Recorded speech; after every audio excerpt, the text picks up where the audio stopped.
Good morning, dear students. As you know that your classes are hampered, schools are closed because of cold weather. When the order will come, your school will be opened. So today here we will start a new chapter of your history book. The chapter name is here, The Making of the National Movement 1870 to 1947. Okay. In this chapter we are going to read the subtopic, the emergence of nationalism. Firstly, we will discuss about the topic of the chapter, the making of the national movement. Do you understand what is the meaning of the chapter? Its means is here that the making of the national movement. Who had contributed? How did we get freedom? Okay. So here from 1870 to 1947, what happened? We will read in this chapter. We will discuss what happened, what type of reformation happened in India. Okay, during British period, we will also read it. Okay. So first of all, you know that in the previous chapter, we have also looked at, you know that the British conquest of territories, okay, and administrative institutions. So you know that the British also conquered India. Firstly, they came to India for what purpose? The purpose of coming in India was only for trade. Okay. When they established trade, they started to expand their territories, control over the kingdoms. Okay, their greed had expanded and they wanted to control over the territory. Okay, so they also kept their military power, and by the time they understood that the Indians were fighting to each other. Okay, one to another kingdom, so they took over the advantage and started to get our victory over all the kingdoms, and they controlled over it and they made their administrative power. Okay. And you know that they also brought new laws and they also brought administrative institutions. So they also brought new law. Suppose that you know that Indian Police Act 1861. Okay. They also, you know that, work for Indians. Okay. You know that they also brought the law, the transfer of property 1852. So they attempted a lot to bring new laws to control Indians. Okay. Now you know that after that, change in the lives of peasants and tribals. How they had changed the lives of peasants and tribals. In the previous chapters you read that they started to control over forest regions. Okay. They deployed their forces, and the Adivasis and other tribal groups, they were living in the forest. They started to leave it. Okay. They have taken all their authority power. They wanted to establish factories. They wanted to control over it. Okay. So they used them as a lever. They made them deprived from their power, their homelands. You know that after the peasants' life also changed there, okay, because they lost their control over the land and they were paying taxes to the British officers, British government. Now here you are coming, educational changes in the 19th century. Okay. So dear student, as you know that they also started to control over education of India. So you know that what were the educational changes in the 19th century. Firstly, you know that beginning of English education in India, you know that 1830 Charter Act that was brought by English East India Company, Okay. And you have also heard the name of Lord William Banting, okay, Banting, Lord Macaulay. So they also tried to bring English education in India. So you have heard also about 1835 Macaulay Minute. Okay, Macaulay Minute also talks about English education in India. Okay, Wood's Dispatch. It also came in the previous class. You have read about it. 1854, that gave the importance of English education as well as the education should be given in vernacular language, local languages that were forced to enhance English.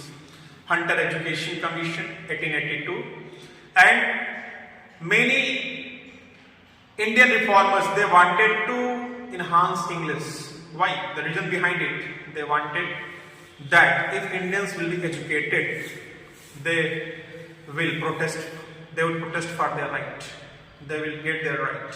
So here you know about the name, famous name, renowned name, Raja Ram Mohan Rai. He also attempted for English education in India. You have also heard about Gokhale's. Okay, Gokhale's bill came in 1912, and the main purpose of the bill was that compulsory education. Okay, for 6 to 10 years student, and that Gokhale's bill came in 1912. So here, first Hindi was the first language, and second language in India was English. Okay, so they put pressure on it. So they also brought many changes in 1970 to 1980. Okay, for English education to enhance English in school level as well as in university level. Okay, so we are coming. And challenges to the caste system. You know that in India, caste system was prevalent. In India, what was prevalent? Caste system was prevalent, and Indians they did not have unity. Okay, they didn't have unity, so they have taken the advantage of caste system also.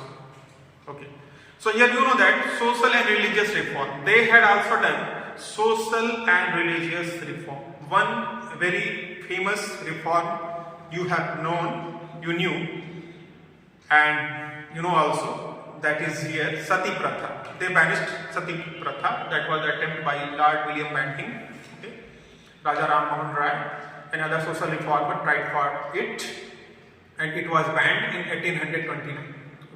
Widow remarriage, Ishwar Chandra Vidyasagar, okay, also attempted for it, and widow remarriage bill also came in 1856.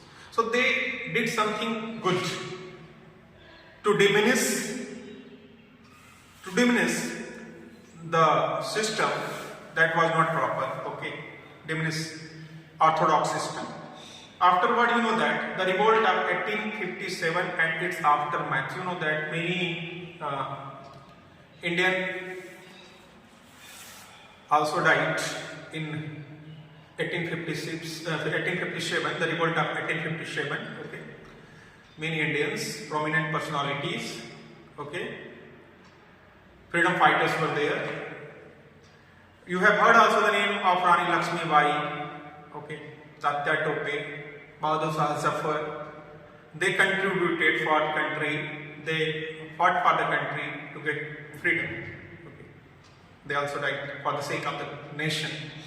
And you know that the decline of crops and growth of industries. So here you know that when they had control over India, the decline of craftsperson also lost their work. Okay, they started, because all the things were done with machines, they lost their works, and they were not paid properly because of growing of industries. Okay. They also established industries. Because of it, this thing happened. Okay, so on the basis of these things, you have read here, you have known in the previous chapter. Okay, so because of it, the people of India were discontented. Okay, so do you think Indians were discontented with these rules? What were done by Britishers? You know it. Yes, Indians were discontented, not happy.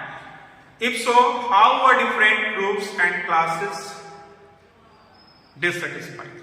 So you know that if they are dissatisfied, how were different groups and classes, okay, dissatisfied, we will know here, okay. So first we start the first subtopic, the emergence of nationalism. How the inclination, how the emergence of nationalism, how the ideas of nationalism came in the mind of people, Indian people, okay. Whatever I have mentioned here, you know that. So the earlier mentioned things, whatever I have mentioned, you know that. So let the people to ask a crucial question. So what were asking the question by the people? So they were asking the question, what is this country? Okay, what is this country of India and for whom it is made? Okay. The answer that gradually emerged was India was the people. India was the people of India. India was made for the people of India who are living here, okay?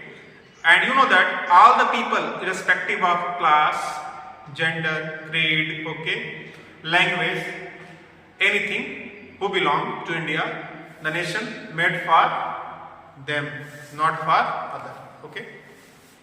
And the country, you know that its resources, whatever the resources are here, you know it here, and systems, okay, were meant for all of them. Whatever the system, whatever the resources that are only made for Indians, not for Britishers. This thing come in our mind, okay. But Britishers were controlling over these, okay. They were controlling over these resources and we were unable to use them, okay. And they were also controlling the lives of people and they also control over the territories. So this control should be eliminated by people. How it would be eliminated? Okay, how it would be eliminated? Okay, so you know that. And until this control was ended of India, so we would not call we Indians. How we will be Indians when this power, the power of Britishers would be ended? We would call Indians, okay. When the Indians felt that their controls should be ended, okay, so the conscience began in the mind of Indian people. So how it will be eradicated? So politically, the political associations in India formed from 1850 to, you know that, 1850, after 1850, especially that came being in light in 1870, okay. So you know that 1870 and 1880, and you know that most of them here, most of that, these were led by, most of the associations, organizations that were led by whom? By English educated professionals, the people who studied English, okay. So they led these organizations because they could understand the English rules and regulations and they could protest properly, okay. So which type of organizations were made during that time? You know that the more important one was Pune Sarvajanik Sabha, the Indian Association, okay, the Madras Mahajan Sabha, okay, the Bombay Presidency Association, and of course the Indian National Congress. So you also heard about Indian National Congress. It was established in 1885, okay, 1885, okay, 28th December. And you know that Gomesh Chandra Banerjee, who was the first person, okay, was elected here, Gomesh Chandra Banerjee, and many prominent people were there, okay. They were working for India's National Congress. 72 delegates were there, and prominent one was here, Umesh Chandra Banerjee. So here you know that after you know that these organizations were established, You have heard about the name of Pune Sarvajanik Sabha. Okay, Pune Sarvajanik Sabha, the literal meaning here you Sarvajanik. Sarvajanik means for everyone, for every people. Okay, and Sarv means all. Sarv means all. You know that. Okay, Sarv means all plus Janik. Janik means here of the people. So Pune Sarvajanik Sabha means here that was made for all people, not for particular people, for Indians. So many of these so you know that these associations functioned only in specific parts of the country, but their goals were stated at the goals of all the people of India. They were working in the special areas, special states, but their goals not particular. They wanted to fight for Indians. They were the voice for Indians. Okay, you know that. So here you have heard about the next word is here sovereign. Sovereign. Okay. So they work with the idea that the people should be sovereign. What were the motto of this organization? The organization's motto was that the people should be sovereign. Sovereign means here that the capacity in act independently without outside interference. So they wanted that the Indian people should be sovereign. They work, whatever they want to work, they should do without any control of other, without any hindrance. Okay, without any objection. Okay. So you know that the dissatisfaction with British rule intensified in 1870, okay, and 1880s. Why? When the Arms Act was passed in 1878. In 1878, Arms Act was passed, and according to it, no Indians could keep arms. Okay. And in the same year, it was came Vernacular Act. Okay. The same year came Vernacular Press Act in 1870. So you know that first of all, the Arms Act. According to it, Arms Act, no Indians could possess arms. If they would be found, they would be sent to the jail without any trial. Okay. So it was that. Okay. In the same year, Vernacular Press Act. So Vernacular Press Act means that no Indian press could publish anything against Britishers. Okay, East India Company, Britishers. If they would do, the rights would be confiscated. Okay, taken control over it. Okay, so you know that.